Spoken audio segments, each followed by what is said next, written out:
era en realidad un repaso de lo que ya vieron allá en primer año sobre anatomía femenina, y lo mismo vamos a hacer hoy, un repaso de la fisiología genital femenina. Es un repaso porque en algún momento esto ya lo tienen visto, pero como fue hace mucho tiempo atrás, vamos a refrescar esto.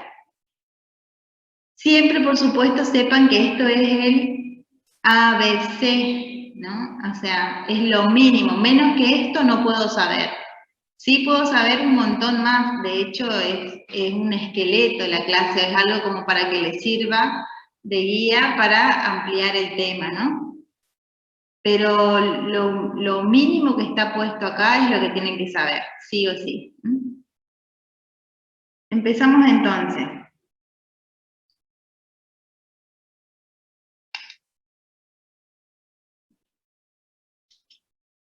Recordemos que los distintos mecanismos que intervienen en los procesos fisiológicos están al servicio del óvulo, la célula encargada de perpetuar la especie. Esa es nuestra finalidad máxima. La finalidad, como piensa nuestra fisiología, es necesitamos perpetuar la especie.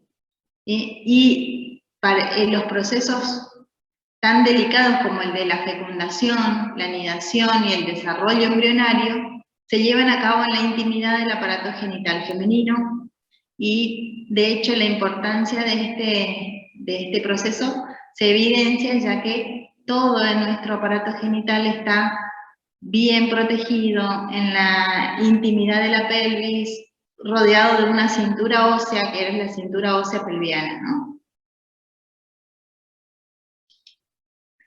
Entonces, ¿qué órganos eran? Los ovarios, ¿se acuerdan? Los ovarios son órganos exoendocrinos y cumplen tres funciones principales. La generativa, que es responsable de la reproducción en todos sus aspectos, ¿sí? Es esa encargada de generar el proceso de ovulación y generar la célula que es capaz de ser fecundada. La vegetativa o trófica, que es la que promueve el desarrollo de los órganos del aparato genital y los mantiene en condiciones óptimas para la procreación. El trofismo se refiere a eso, a mantener los órganos y sistemas en condiciones óptimas, ¿sí? De esto estaría encargada la parte hormonal, y la somática, determinando el desarrollo de los caracteres sexuales secundarios, que es nuestra genética. Recordamos la fisiología porque sabemos que si algo no se cumple, como la fisiología, en algo no se cumple, aparece la patología. En el caso del ovario puede ser que una de las funciones esté alterada, que varias de las funciones o que todas las funciones esté alterada, ¿sí? Lo van a ver después en las distintas de los distintos órganos. Las trompas de falopio, que parecen unos órganos medio sin mucha importancia, todo lo contrario, tienen por función captar el óvulo una vez que estos se desprenden de los ovarios, ¿sí? A través de las fimbrias. De hecho, tienen, ya lo van a repasar en la anatomía, tienen una anatomía con musculatura en su pared, con movimientos peristálticos que justamente transportan el óvulo hacia la cavidad uterina. Asimismo, su epitelio, el epitelio tubario, tiene fimbrias que barren hacia la cavidad uterina, todo esto con la finalidad de movilizar el óvulo hacia su encuentro con el espermatozoide, que de hecho el proceso de fecundación ocurre en el tercio externo de la trompa, habitualmente.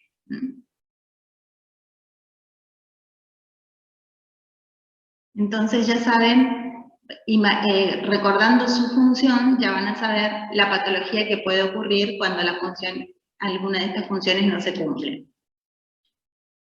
El útero es un órgano destinado a recibir el producto de la fecundación, permitir su desarrollo, y pasa por modificaciones cíclicas, como todos nuestros órganos y sistemas, pero en el caso del útero es más evidente esta modificación cíclica a nivel del endometrio. De hecho hablamos de ciclo endometrial en algún momento, y del cuello, ¿sí? De la mucosa endocervical, que secreta un moco que permite la migración espermática en determinado momento, y también es defensa contra el ascenso de gérmenes desde la cavidad vaginal. En realidad es una de nuestras barreras de defensa, porque todo lo que está en el tracto genital superior es estéril, ¿sí? En el tracto genital inferior ya sabemos que hay una flora normal, flora saprófita, que es normal, y también cuando esta flora se altera, los gérmenes patógenos están impedidos del ascenso al tracto genital superior por alguna de nuestras barreras de defensa, entre ellas la calidad que en algún momento presenta el moco cervical. La vagina es el órgano de la cópula, receptor del semen y vía natural del parto, ¿sí? Todas esas funciones. De hecho, ya van a ver cuando vean, por ejemplo, la clase de esterilidad, manejo de la pareja estéril, donde la calidad del lago semilar, todo eso tiene que ver con las funciones que cumplen estos órganos, ¿sí? Además de su anatomía, contiene bacilos de Döderlein, que son elementos depuradores que producen un ambiente ácido, un ambiente hostil, ¿sí? Estos elementos llevan el pH vaginal a mantenerse entre 3,8 a 5. Este pH es incompatible con la vida microbiana patógena, ¿sí? También es una de nuestras barreras de defensa, ¿sí?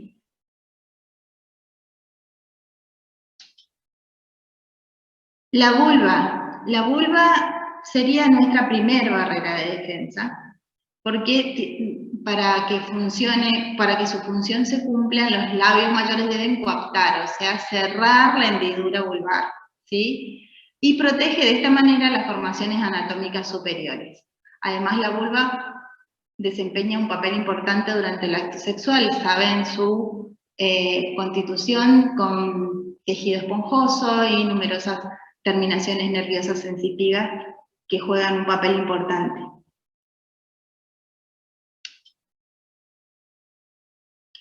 Bien, ¿cómo se regula nuestra función reproductora?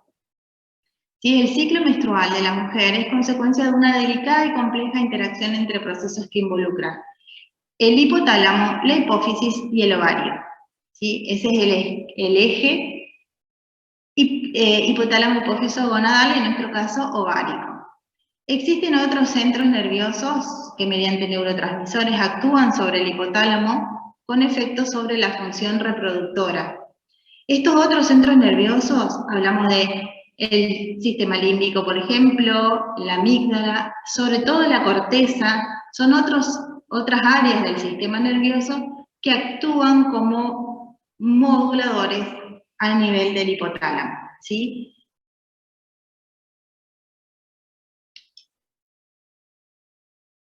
Este sistema hormonal, hipotálamo hipófiso ovárico, se regula por mecanismos de retroalimentación. Si se acuerdan, esos mecanismos de retroalimentación o feedback podrían ser largos, feedback directo. En el feedback directo largo está involucrada la hipófisis, que genera una señal, que impacta sobre el ovario, y este genera una respuesta de vuelta hacia la hipófisis, ¿sí? Neurohormonal se llama este sistema.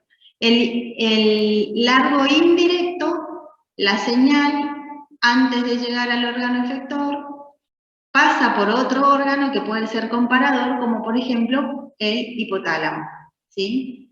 Y la respuesta vuelve a la hipófisis. Y en el mixto se cumplen las dos vías, ¿sí?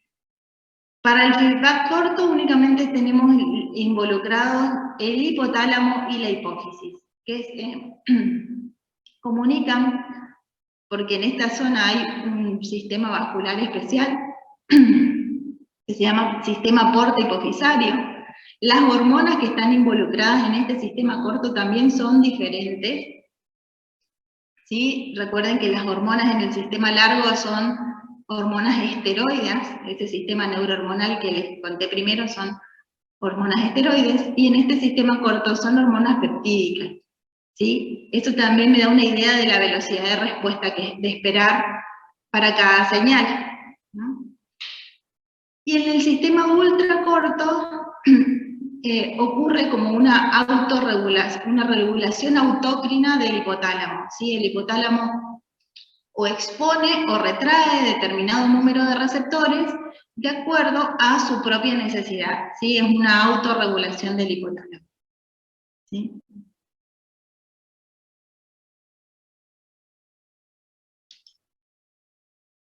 Entonces, este sería el ejemplo del sistema largo directo, ¿sí?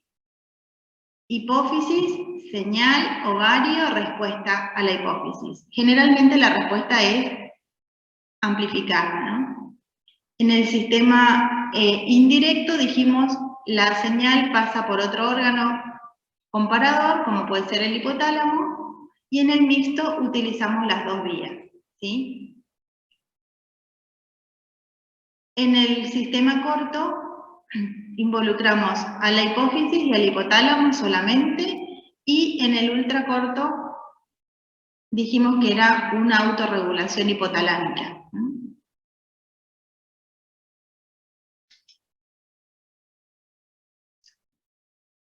Vamos a recordar lo que era el proceso ovulatorio.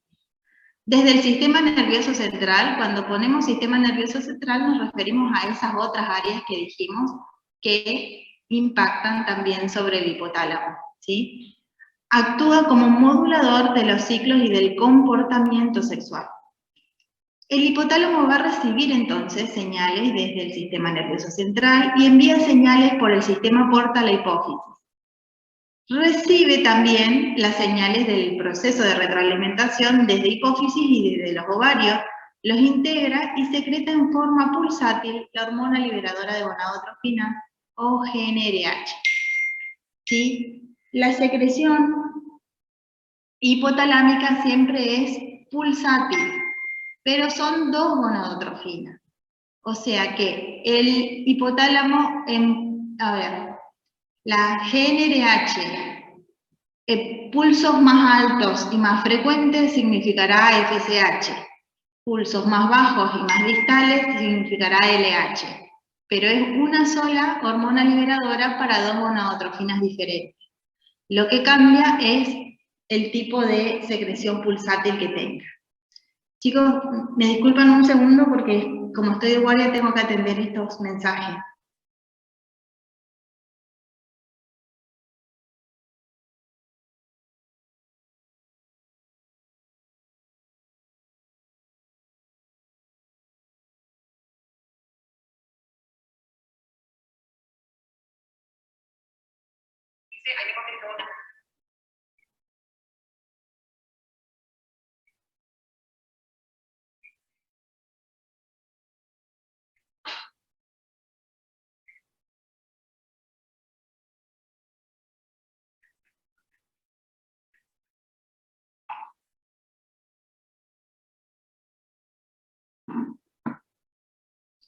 ¿Vamos hasta ahí?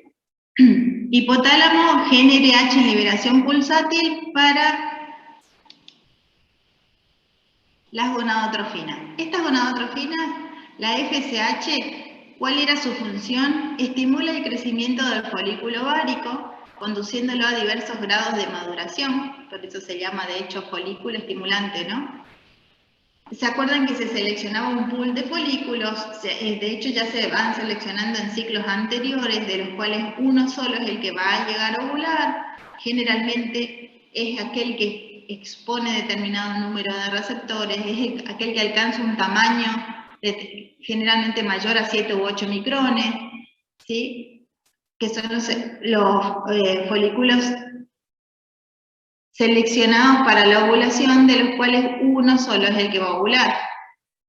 Actúa sobre las células de la granulosa provocando la mitosis, la síntesis de estrógenos, actividad, o sea, estímulo sobre la aromatasa para la transformación de los andrógenos tecales a estrógenos, y síntesis de receptores propios para la FSH y receptores de la LH, porque estamos preparando ese folículo para la ovulación.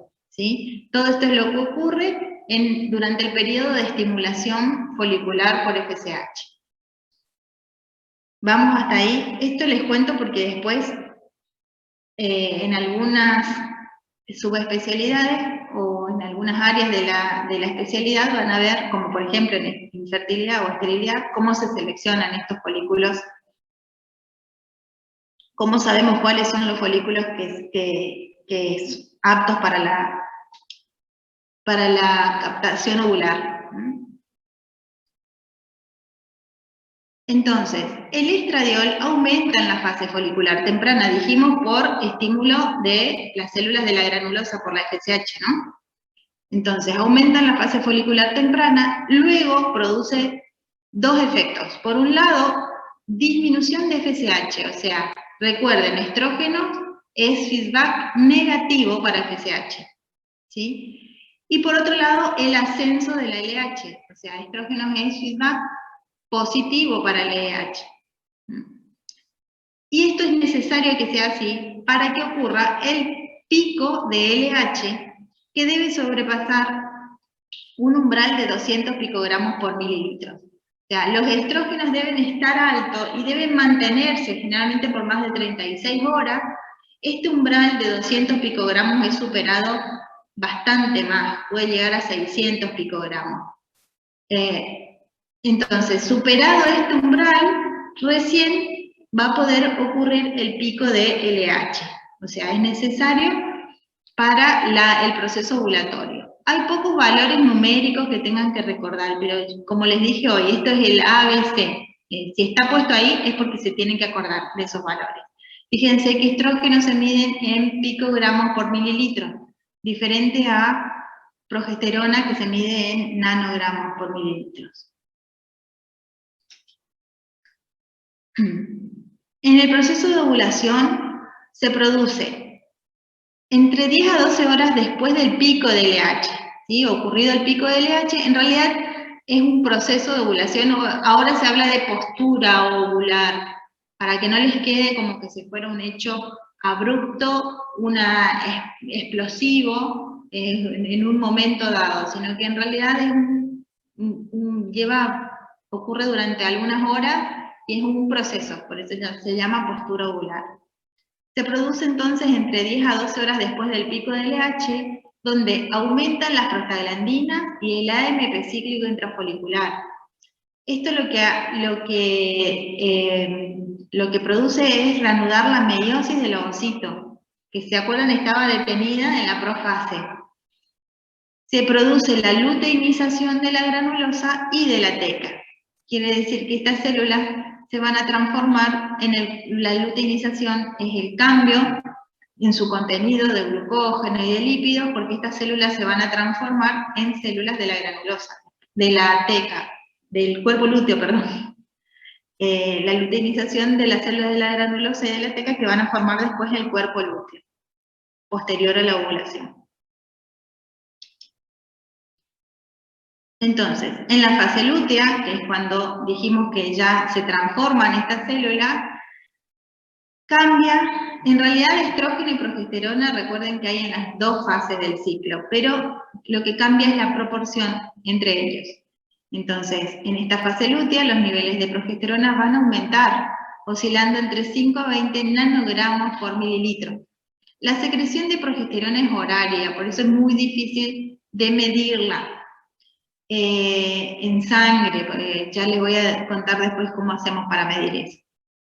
Desciende, el cuerpo lúteo tiene una vida útil, ¿sí? Generalmente entre 11 a 15 días, luego ocurre la luteólisis, o sea, su atresia. Cuando ocurre la luteólisis descienden los niveles de estrógeno y progesterona y da inicio a un nuevo ciclo folicular. ¿Vamos hasta ahí? Sí, doctora. Cuando nosotros en algunas situaciones necesitemos dosar hormonas, conociendo la fisiología vamos a saber en qué momento las vamos a pedir. No tiene sentido dosar progesterona al día 5 del ciclo, por ejemplo. No tiene sentido, entonces, ven que recordar la fisiología me ayuda a entender qué voy a pedir, cuándo voy a pedir y qué espero de eso. De acá en más, cada vez, no sé, supongo que para todas las especialidades es lo mismo, pero les cuento, para ginecología y obstetricia, cada vez que aborden un tema y se les pregunte qué le pedís de exámenes complementarios y, por ejemplo, se les ocurra laboratorios, expliquen laboratorios de análisis clínicos, donde siempre que dicen laboratorios de análisis clínicos, igual lo mismo para imágenes, ¿no? Pero en este caso estamos hablando de análisis clínicos, tengo que saber qué exactamente voy a pedir, cuándo exactamente voy a pedir y qué espero, ¿sí? ¿Por qué lo voy a pedir? Que generalmente es o para descartar diagnósticos diferenciales o para confirmar mi diagnóstico, y qué espero, qué resultado espero, ¿sí? Siempre, siempre a una pregunta de qué solicitas, después viene para qué. Así que vayan estudiándolo de esa manera, ¿sí? Muchas veces, por ejemplo, cuando estudien esterilidad, como dijimos, cuando estudien amenorreas, bueno, en varias situaciones en ginecología van a necesitar dosajes hormonales y bueno, es lo que esperamos recibir. Saben que es variable la valoración de acuerdo al periodo del ciclo en que se encuentra. ¿Sí? Ahí tenemos ejemplos, ejemplos de los valores de estradiol y de progesterona en fase folicular, en el pico ovulatorio, ven que dijimos que necesitábamos sobrepasar el umbral de 200, en la fase lútea, ¿qué valores esperamos encontrar? Lo mismo para LH y FSH. Fíjense que el sistema de medición es diferente. Esto por ahí lo van a ver más cuando vean climaterio, perimenopausia. Van a ver más este tipo de estas hormonas, dosajes de estas hormonas. La expresión gráfica que me ayuda a recordar, fíjense, en el esquema de arriba, LH está graficada en línea continua, en las ordenadas están los valores de secreción y en las abscisas están el tiempo. Entonces, fíjense que en la primera mitad del ciclo es un valor basal que tiene un pico, por eso se llama, porque es un aumento abrupto y breve, ¿sí? Por eso se llama pico. Es un aumento abrupto y breve a mitad del ciclo que corresponde al pico ovulatorio, ¿sí? Y en la segunda mitad otra vez vuelve a mantenerse basal. La FSH es diferente, es la que está con línea punteada, va aumentando en la primera mitad del ciclo, va en aumento, estimulando los folículos, ¿se acuerdan?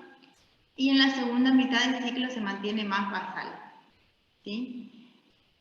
Abajo tenemos estradiol en línea continua, ven que hace una curva diferente a esto que es un pico, en este caso son curvas, y por eso se llama curvas en dromedario, porque tiene como dos jorobas, ¿sí? Tiene una primer joroba, el primer ascenso en la primera mitad del ciclo, ven acá, va en ascenso, estradiol, superando el umbral de 200 picogramos, bien previo a el pico de LH.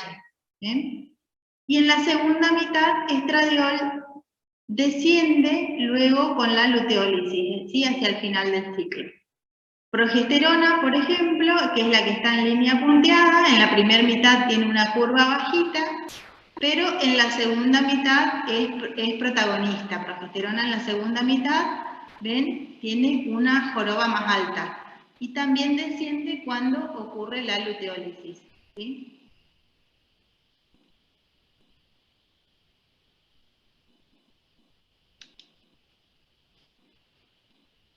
¿Qué ocurría en el ciclo tubario? A ver, el peristaltismo tubario aumenta por acción estrogénica. Siempre entonces tenemos que pensar como la fisiología. ¿Cuál era nuestro pensamiento según la fisiología? tenemos que perpetuar la especie. Entonces, ¿qué quiere el organismo en la primera mitad del ciclo? Movilizar ese óvulo, atrapar ese óvulo y movilizarlo hacia la trompa, ¿no? Entonces el peristaltismo tubario aumenta y las células del epitelio, las primeras que crecen en altura y tienen un barrido dirigido hacia la cavidad uterina, son las células ciliadas, ¿sí? Lo que quiere la fisiología es captar el óvulo. Y en la segunda mitad del ciclo, ¿qué quisieran? Si ocurre la fecundación, lo que le interesa al organismo es nutrir ese huevo hasta que llegue a su sitio de implantación. ¿Se acuerdan que, no sé, cuando vieron ciclo trifásico, la nutrición en un primer momento del huevo fecundado depende de los líquidos que le rodean, ¿sí? En este caso, la trompa. Por eso es que en la segunda mitad del ciclo, las células secretoras son las que van a crecer en altura y las que están protagonizando esta segunda mitad del ciclo. Durante la menstruación y el embarazo, el epitelio está bajo porque es un epitelio que está en reposo. Durante la menstruación y el embarazo es un epitelio bajito. ¿Vamos hasta ahí?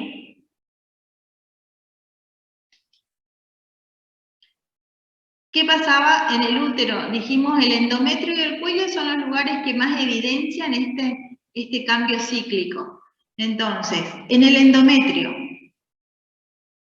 en la primera mitad, en la fase estrogénica o proliferativa, ocurre que desde el día 5 al 13, acá está mal puesto, ¿sí? Es del día 5 al 13, del día 1 al 5 es la fase menstrual, ¿sí? Del día 5 al 13 es la fase estrogénica o proliferativa, y lo que ocurre es que a partir del estrato basal, si recuerdan, el endometrio tenía un estrato basal y un estrato funcional, ¿sí? El estrato basal es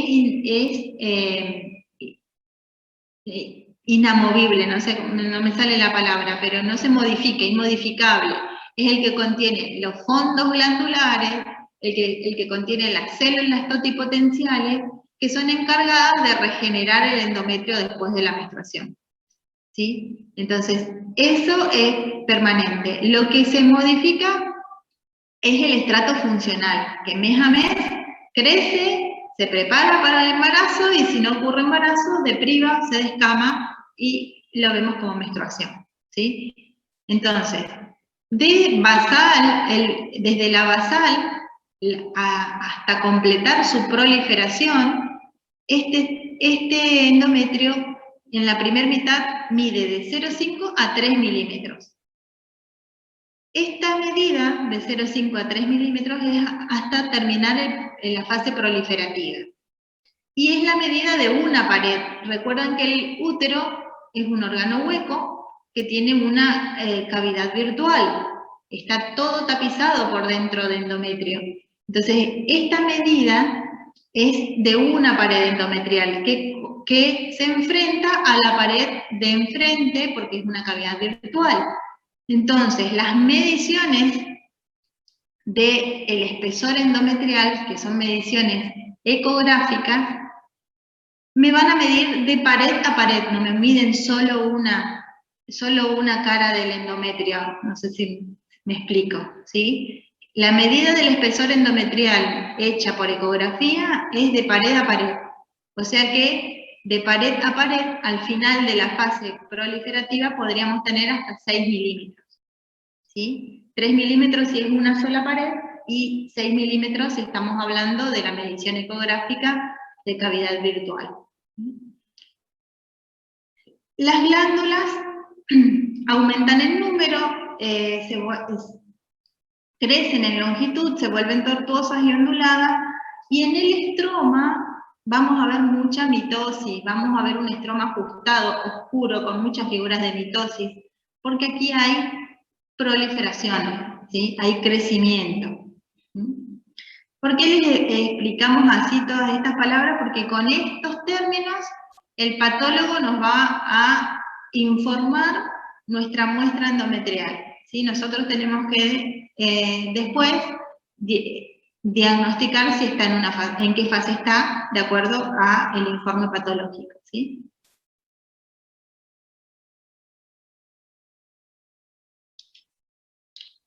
En la fase progestacional o secretora, ya las glándulas crecieron, aumentaron de tamaño, crecieron en número, ahora se distienden y se cargan de secreción.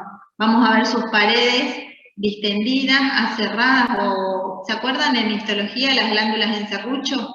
¿Sí? Todas flexionadas en su pared, pero cargadas de secreción. Y en el estroma vamos a ver ya más claridad, porque el estroma va a haber más edema, y eso hay un espacio entre los núcleos, hay más espacio entre los núcleos, ¿sí? Se transforma en deciduoide, se asemeja mucho a lo que va a ser, si hubiera embarazo después, la decidua, que forma parte de la placenta. Entonces, las glándulas se cargan de secreción, el estroma se aclara, porque hay edema, hay menos figuras de mitosis, hay más espacio entre núcleos, y las células también están más grandes, cargadas de glucógeno, que son esas células deciduoides, y se ve todo mucho más claro. En la fase menstrual hay la vascularización, que también se modifica. ¿Se acuerdan que las arteriolas se pliegan sobre sí mismas, las arteriolas espiraladas? Entonces vamos a ver mucho más imágenes vasculares. Y en la fase menstrual ¿qué ocurre? Una hemorragia periódica, que es por descamación del endometrio que ha sido preparado para la gestación, ¿sí? Solo hablamos de menstruación en el caso del endometrio que pasó por las 2 fases del ciclo, ¿sí? Muchas veces vamos a tener sangrado que proviene de la cavidad endometrial, pero si ese endometrio no pasó por las 2 fases del ciclo, no se llama menstruación, eso se llama metrorragia. Igual ya van a ver, porque van a ver alteraciones del ciclo menstrual y van a poder identificar esas metrorragias, pero les voy aclarando, menstruación es solamente si el endometrio pasó por las 2 fases del ciclo, y no siempre es así. ¿Qué compone esa menstruación? Y el endometrio descamado, células, trozos de elementos vaginales descamativos, ¿sí? Que también es un epitelio alto, así que descama. Hay moco, hay sangre incoagulable, ¿sí?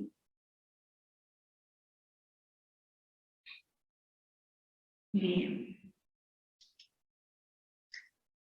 Así es como ve el patólogo. Entonces, fíjense, este sería un corte longitudinal y este sería un corte transversal. Acá se identifica, ven que hay una zona más oscura, que sería el estrato basal, y esta zona más clara sería el estrato funcional del endometrio. Así estaría un endometrio postmenstrual, sería un endometrio bajito, que después en la fase proliferativa, ven, crece, el estroma ven más oscurito acá, las glándulas aumentan en número, se elongan, y acá en la segunda fase ven que las glándulas ya están distendidas y cargadas de secreción, el desarrollo vascular cambia, el estroma también es más claro, y esto ocurre en las 2 fases del ciclo. ¿Qué pasaba con el cuello? Al comienzo, el moco cervical es espeso y denso. A ver, el moco cervical, durante la fase folicular, ¿sí? Va a ir aumentando progresivamente en cantidad y se hace transparente, se fluidifica. A eso se le llama filancia. O sea, la palabra filancia significa que se puede estirar, se puede hacer como un hilo. Si yo separo los dedos con este moco, este moco se estira y no se corta, se hace como un hilo. No sé si recuerdan, pero la composición de este moco cervical eran macromoléculas. Estas macromoléculas en la fase folicular se organizan como si fueran rieles, como si fueran callecitas. Eso es lo que le da la transparencia, esto hace que el moco sea afilante, transparente. De hecho, esta organización, como si fueran calles o rieles, facilita la migración espermática, o sea, facilita el ascenso espermático. Si pensamos como la fisiología, ¿qué queremos? En la primera mitad del ciclo, favorecer la procreación. Y en la segunda mitad del ciclo, estas mismas macromoléculas, por acción de la progesterona, se entrelazan. Es como que si en vez de hacer callecitas, hacen como una red, ¿sí? Se entrelazan, se cruzan. Este moco entonces se transforma y pasa a ser un moco hostil, un moco trabado, un moco espeso, ¿sí? Este moco es obstructivo, o sea, obstruye el canal endocervical. ¿Por qué? Porque el objetivo era impedir, si hubo gestación, protegemos las estructuras que están ahí, impedimos el ascenso, ya que no suba más nada, que no suba gérmenes, que no suban más espermatozoides, que no suban más nada. Entonces, el OCE, que es el orificio cervical externo, también en un primer momento se entreabre y después en la segunda mitad del ciclo se vuelve a cerrar, ¿sí? Este moco también, como les decía, aparte de su estructura, de cambiar su estructura, de hacerse espeso, trabado, hostil, también modifica un poco su pH y cristaliza en hojas de lecho, ¿sí? Que acá creo que hay una fotito después para ver eso, porque muy semejante al moco cervical cristaliza el líquido amniótico, pero no tenemos foto de líquido amniótico, por eso les mostramos acá antes. Ahora les voy a aclarar. Ven, esto es como si fuera la cavidad endometrial teñida con un material de contraste. Esto que está acá sería, ese que parece un pino, sería el extremo de una cánula que se llama cánula de Rizolía, que puede instilar material de contraste. Cuando nosotros vemos la cavidad endometrial teñida por material de contraste, llamamos histerografía. Ustedes ya habrán visto cuando vieron radiología, cuando además queremos teñir la permeabilidad tubaria, se llamaría histerosalpingografía, ¿sí? Porque además teñimos las trompas. Y ahí está la prueba de Coté y otras pruebas que habrán visto en radiología. Bueno, el hecho es que acá, fíjense, el istmo está como entreabierto en la primera mitad del ciclo y en la segunda mitad del ciclo el istmo y el OCE, esto es visto, el orificio cervical visto desde abajo, que primero está entreabierto y después en la segunda mitad como que se vuelve a cerrar, lo mismo que el istmo. Otro cambio que ocurre en el ciclo es que la que tiene función termogénica es la progesterona. Entonces, ¿cuándo aumenta la progesterona? La progesterona aumenta post-ovulación, ¿se acuerdan? Cuando se forma el cuerpo lúteo, empieza a aumentar la progesterona. Y esta es la que tiene la función termogénica, o sea que la temperatura basal, que recuerden, la temperatura basal es esa temperatura que tenemos después de un periodo de reposo de más de 8 horas, ¿sí? Es lo primero que hacemos al despertarnos, antes de cepillarnos los dientes, antes de nada, es el termómetro en la mesita de luz, debajo de la lengua. Esa es nuestra temperatura basal, ¿sí? Vamos a ver que la temperatura basal de su valor habitual, que suele ser entre 36,5, 36,3, 36,4, ¿sí? Hay un aumento sutil, es un aumento sutil, tampoco voy a tener fiebre, ¿sí? Es un aumento de más de 1 grado, un cambio de más de 1 grado de la temperatura basal. Y esto ocurre en la segunda mitad del ciclo. Vuelve a bajar cuando ocurre la luteólisis, ya cuando el cuerpo lúteo disminuye su secreción de progesterona. ¿Mm?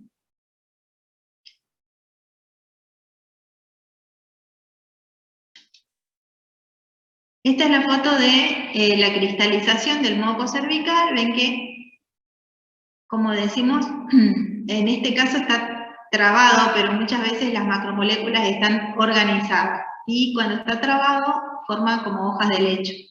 ¿Sí? Se ve así exactamente en blanco y negro, no es necesario colorear, solamente hacemos un extendido en un portaobjeto, lo dejamos de secar y lo miramos al microscopio, ¿sí? Sin coloración.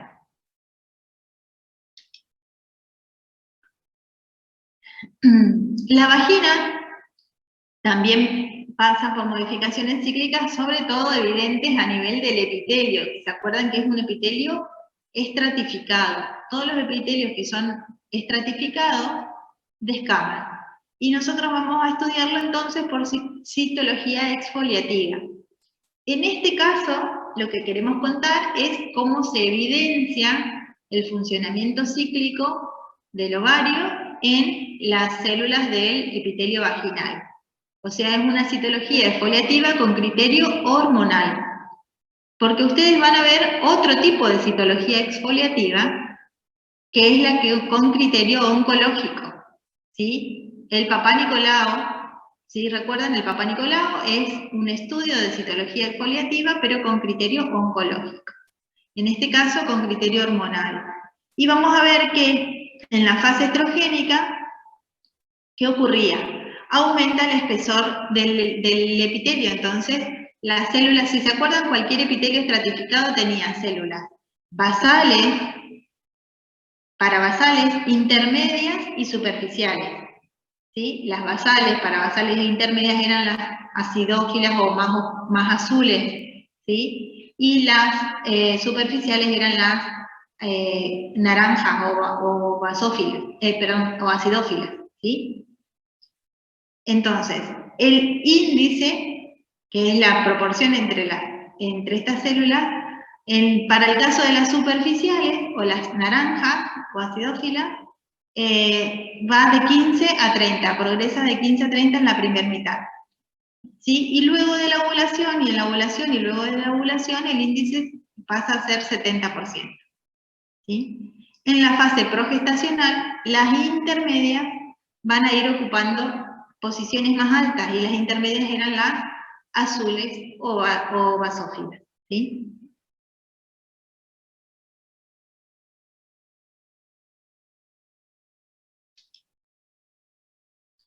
Bien, entonces, vimos los órganos del aparato genital interno, pero todos los aparatos y sistemas femeninos sufren modificaciones cíclicas, como vimos en mayor o menor grado.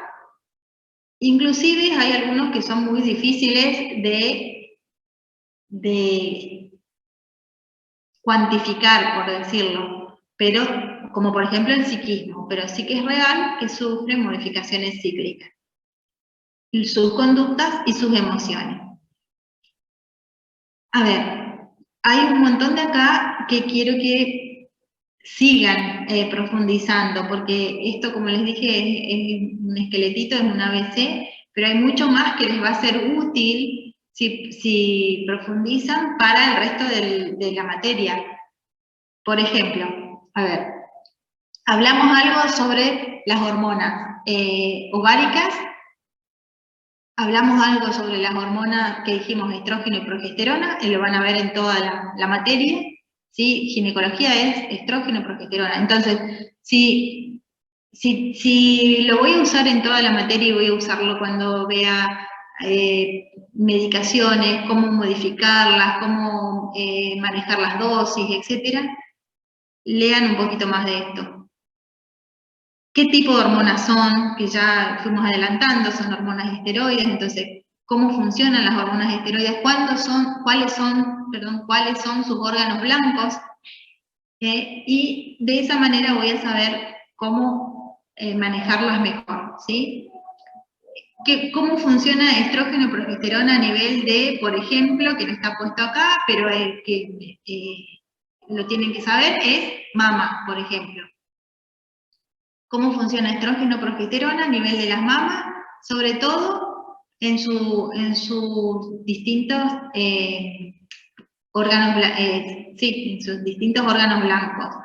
Mama, hígado con su sistema de coagulación, acción de las hormonas sobre el sistema de coagulación, acción de las hormonas sobre el metabolismo lipídico, acción de estas hormonas sobre el metabolismo glucídico, ¿sí?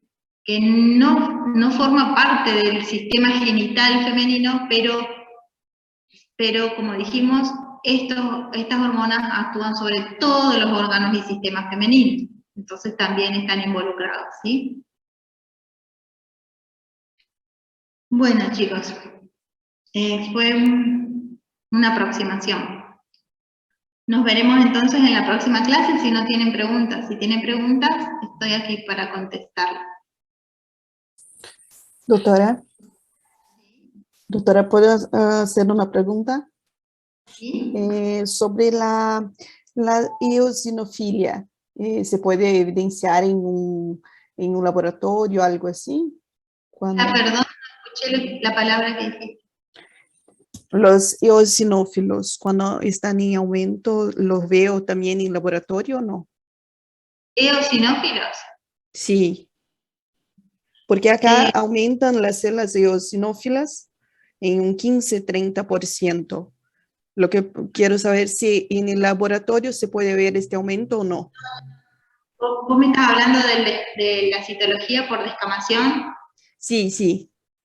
No, eso se refiere al tipo de coloración que le dan a la citología en el exfoliativo. Es un estudio que se hace por descamación, o sea, tomamos una muestra con una espátula del epitelio y esas células que descaman del epitelio son las que se colorean.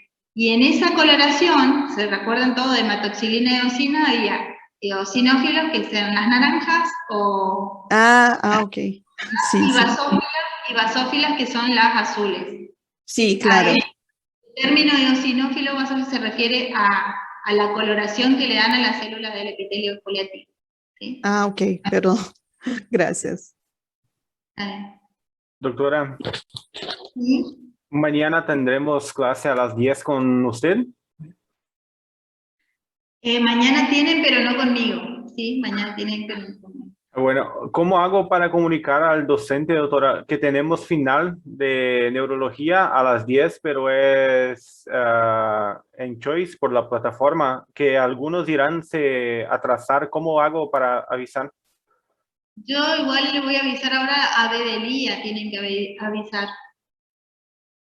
Bueno. A Ana creo que es, o no sé cómo se llama, de Bedelía, pero yo igual ahora termino y les aviso lo que me están diciendo. Bueno, gracias, doctora. ¿De qué materia es el examen, perdón? Neurología. Neuro, ok. Sí. Listo. Bien, nos vemos, chicos. Hasta luego, doctora. Gracias, doctora. Nos Chao. vemos, doctora. Gracias. Gracias. Gracias, doctora.